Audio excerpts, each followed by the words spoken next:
Rio Ruiz. Ayan, good morning. Take it away, please. Yan. So thank you po and good morning po everyone. Share ko lang yung aking slide. Yan. So, pwede niyo po bang i-share kung nasang mga lugar po kayo ngayon para malaman po natin ang inaabot ng ating virtual nutrition. Yan. So, good morning po sa lahat at sa mga naka-tune in sa Facebook Live. Yan. So, ako po si Coach Rio. Ginamit ko po ang Herbalife Nutrition as a sports nutrition po. And almost 7 years ko na po siyang ginagamit. And ginagamit ko na siya for healthy aging, flexibility, and mobility. So malaki yung naitulong sa akin ng nutrition na to kasi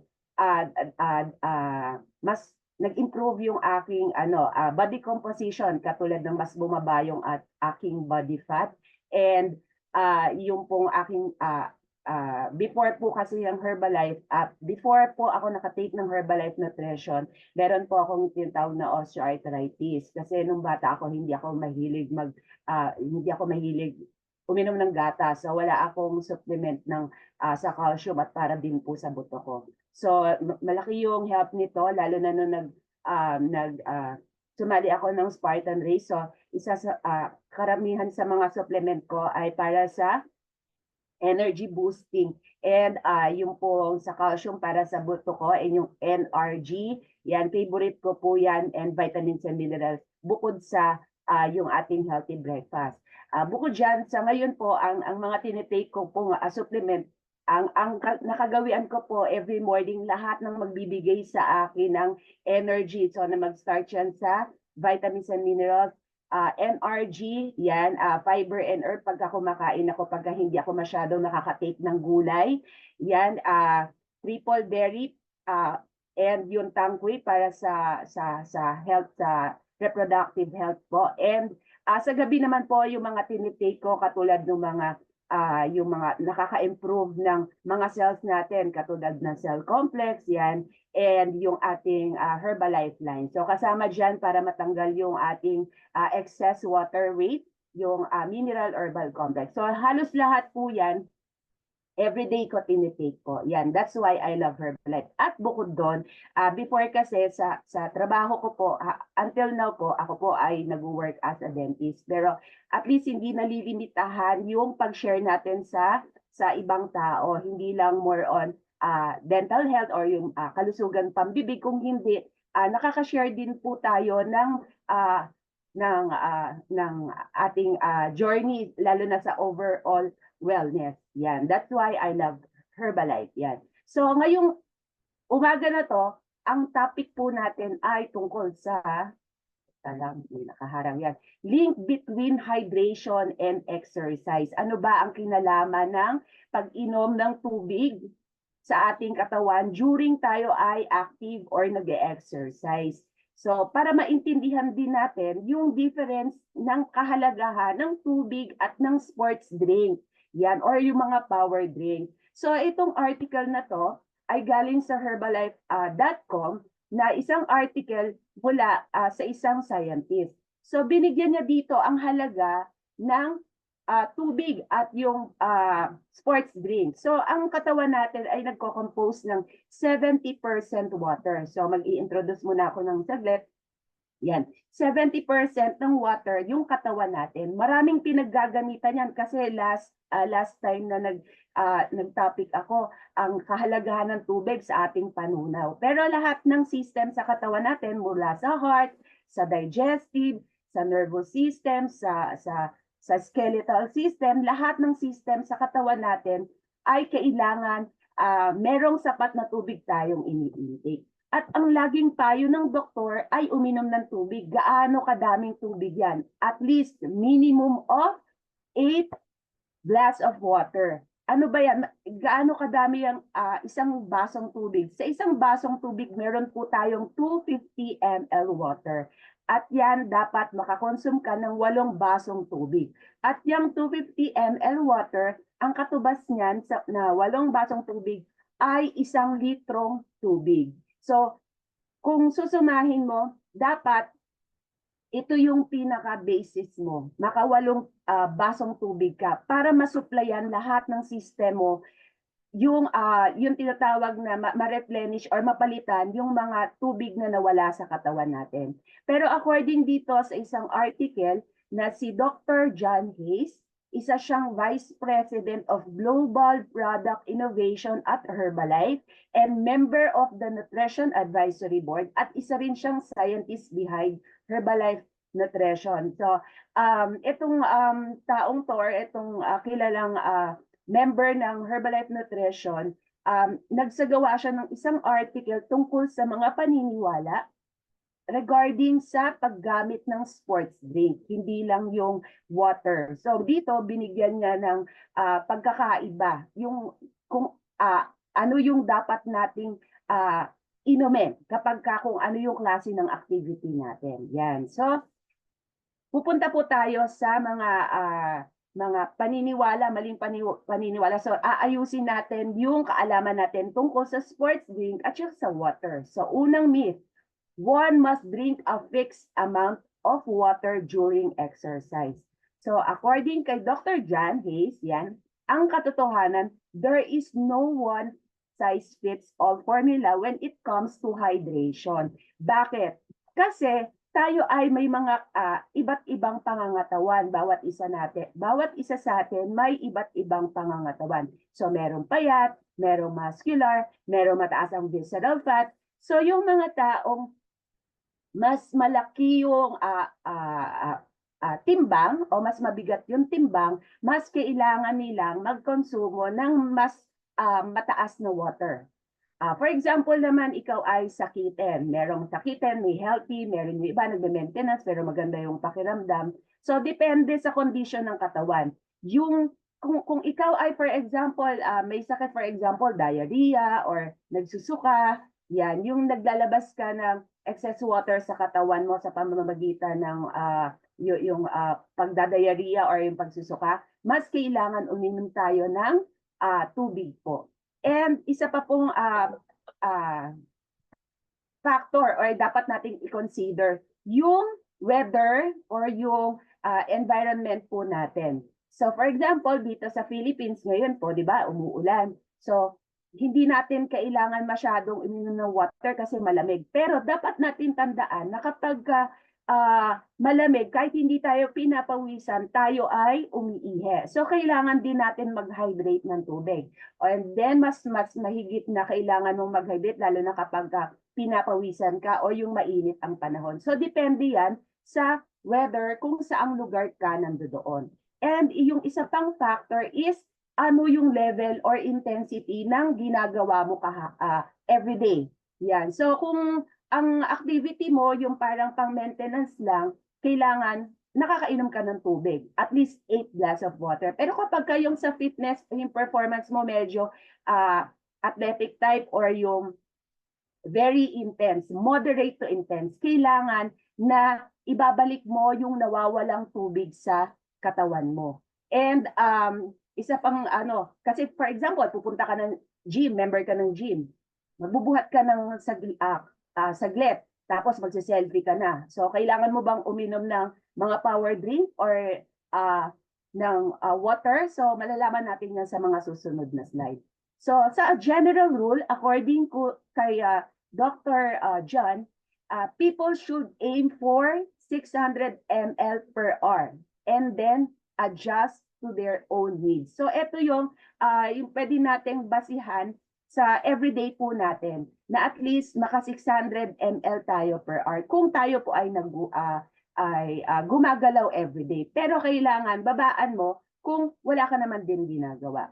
Yan. So next myth po is a sports drink is necessary for hydration during exercise. Yan, importante. Tama nga ba ito? Yan, sabi ni Dr. John, someone working out very casually for an hour can simply have water. O ayan na, malinaw. Kapag 1 hour and below lang yung wino-workout mo, dapat pala simpleng tubig lang yung iinumin mo. But if you are doing moderate to intense exercise or working out for longer an hour, a sports drink that contains a mixture, yan, kailangan yung drinks mo may halo ng minerals and carbohydrates, para mas maging maganda yung performance level mo. So, according dito sa American College of Sports Medicine or ACSM, sabi ni Dr. John Hayes, yan, kapag dinescribe niya dito yung plain water, pagkakaiba ng plain water at carbohydrate electrolyte drink. Kapag ininom mo yan, for example, ikaw ay isang athlete, yon. So, ang pagkakaiba dito, kapag ka plain water, madali kang mapagod o hindi mo ma-pursue yung activity mo. Pero kapag ka meron kang power drink o yung carbohydrate electrolyte drink, kaya mong matapos hanggang finish line o pwede mag-exceed ka pa after ng finish line, di ba? So, sabi ni Dr. Jan, as a general rule, for longer workouts, one may consume 30 to 60 grams of carbohydrates per hour to help maintain blood glucose level and sustain exercise performance. Kaya karamihan ng mga sumasali sa mga fun run, no, meron sila laging bit-bit na mga power drink para masustain nila yung energy na kailangan nila hanggang finish line. Yan. And sabi nga dito, so i-check nyo ngayon yung label ng carbohydrates ng iniinom nyo. So meron dapat yang 30 to 60 grams of carbohydrates and kailangan mong uminom yan every hour, yung paunti-unti. Yan. So next po na myth, sports drink are healthy. Lahat ba ng sports drink na nabibili mo, nakikita mo sa market ay healthy ba? Yan. So tingnan natin ang sagot ni Dr. Jan, ano? So the fact is, sports drink can help boost performance for high intensity and or for sustained duration. So depende pala yan. And depende yan sa sports drink na kailangan makita mo yung label ng sports drink. Pero kailangan maging bantay ka rin sa sports drink na iniinom mo. Kasi yung mga soda na drinks ay katumbas, halos katumbas yung level ng sugar, yung amount ng sugar sa sports drink na iniinom mo. So kailangan bantay ka dyan kasi hindi rin makakaganda yan sa katawan mo. Kaya ang paalala ni Dr. Hayes is, if you are drinking either without doing any exercise, it is probably inappropriate o appropriate yan. So hindi pala okay na yung gumalaw ka lang ng konti sa gym, iinom ka na ng favorite sports drink po. Hindi rin okay yon kasi wala naman palang dapat palitan na electrolyte sa loob ng katawan mo. So nag-iimba ka lang ng sugar sa katawan mo and more sodium. Yan. So itong paalala na to ay para sa ating lahat, lalo na doon sa mga pupunta lang sa gym tapos nagse-selfie lang. Yan. So next po, myth. All sports drink are the same. Lahat ba ng sports drink ay the same? Yan. Sabi ni Dr. John, there are subtle differences between different brands. Siyempre, lalo na kapag ihahambing mo yan sa ating mga power drink na meron tayo sa Herbalife Nutrition. Una, tatandaan mo, kailangan makuha mo yung magandang flavor kung patok ba yan sa panlasa mo. So, ikalawa, yung sugar content ng sports drink mo. So, may mga iba't ibang klaseng sugar na nilalagay sa sports drink para mas ma-enhance yung lasa. Pero tandaan po natin, sabi ni Dr. Jan, na mas mahirap tanggalin yung sucrose sa bloodstream natin kapag yung sports drink natin ay sucrose yung ang source ng kanyang tamis. So si glucose mas madali siyang ma-metabolize sa katawan natin kesa doon sa sucrose. Yun lang yung gustong ipaalam o i-inform ni Dr. John Hayes. And syempre, babasahin natin yung ating nutritional label sa ating mga iniinom. And kailangan meron lang tong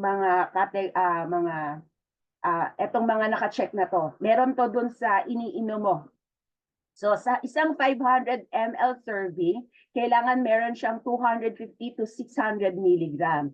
Yan. Kasi lahat ng power drink, ito yung pinaka makikita mong major ingredient or content na dapat meron sa isang sports drink. And then next yung potassium, dapat meron siyang 300 mg. And carbohydrates, kailangan nasa 25 grams lang yan siya. And don't forget, sabi ni Dr. Jan, to avoid any artificial flavors, sweeteners, colors, and chemicals. Kasi lahat ng mga to, kapag masyado tayong na-intake, hindi tayo aware, makakasama po yan sa ating kalusugan. So, dalawa lang naman yan eh. Yung para sa akin ha, dalawa lang yung mabilis matamaan yan. It's either yung teeth mo kasi madaling masira dahil maraming sugar, or yung iyong blood sugar level. Yan dalawang yan yung pinaka-major na kapag nagko-consume tayo ng maraming sugar sa katawan. Yan. At dito sa Herbalife Nutrition, bagamat ang CR7 Drive ay makikita lamang sa ibang bansa, gusto ko lang i-inform dito yung kay Cristiano Ronaldo na ito yung binibigay 3 components para maging maganda yung performance. Yan po, basahin nyo yung nasa taas. Yung enhanced hydration, metabolism, supporting vitamin B12 kasi si B12 po siya po yung nagpapatagal sa atin during sa activity, yung energy, yan siya yung nagbibigay ng energy. So yan po yung tatlong component na dapat nating tandaan na kailangan sa ating performance. So hindi na po natin patatagalin dito, pero dito po sa Philippines meron po tayong Nightworks. Ito pong Nightworks kasi ang na-introduce po natin sa atin is inumin sa gabi, no? Kasi para mas maganda yung tulog. Pero iniinom din to ng mga athlete, lalo na sa ibang bansa. Kasi ito na napapawi, nawawala yung hingal. And hindi mo nawawala, pero kahit pa paano nagiging maayos yung heartbeat natin, yung function ng heart natin kasi natutulungan niya yung blood flow, blood circulation sa katawan natin. Lalo na doon sa mga tumatakbo or yung mga exercise na nangangailangan ng yung sa mga speed, ganyan, or yung endurance, yan. Bakit? Kasi itong si Nightworks, meron siyang nutritional information na binanggit ni Coach Cheng kahapon. Meron siyang vitamin E, vitamin C, folic acid, L-arginine, L-taurine, L-citrulline. Yan pong mga yan po yung mga nutrient na nag-help sa heart natin para mas maganda yung performance level natin. Yan. So, next. So, meron din po tayong 3 flavor ng aloe na pwede mong ihalo sa herbal concentrate and makaka-create ka ng isang masarap at power drink na iced tea.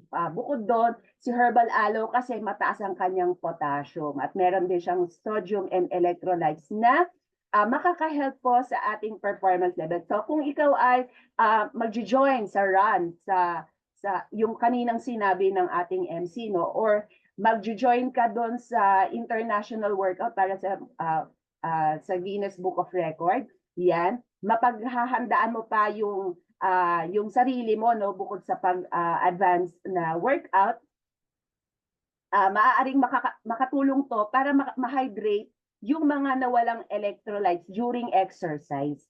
Yan. So, idadagdag ko na rin dito yung isa sa mga paborito kong tablet para sumipa yung mas maganda yung energy level mo, mas mataas itong NRG. So yan tatlong yan combination ay katulad or maihahambing natin dun sa CR724 ni Cristiano Ronaldo na kahit wala po tayo dito sa Philippines, pwede po tayong mag-innovate ng ating power drink sa pamamagitan ng mga ng mga products na to. Ayan. So hope po na impart po ako sa inyo ng information regarding po sa pagkakaiba ng water, pag-take ng water at power drink po. Yan po. So, maraming salamat po and keep safe po. Thank you. Ayan.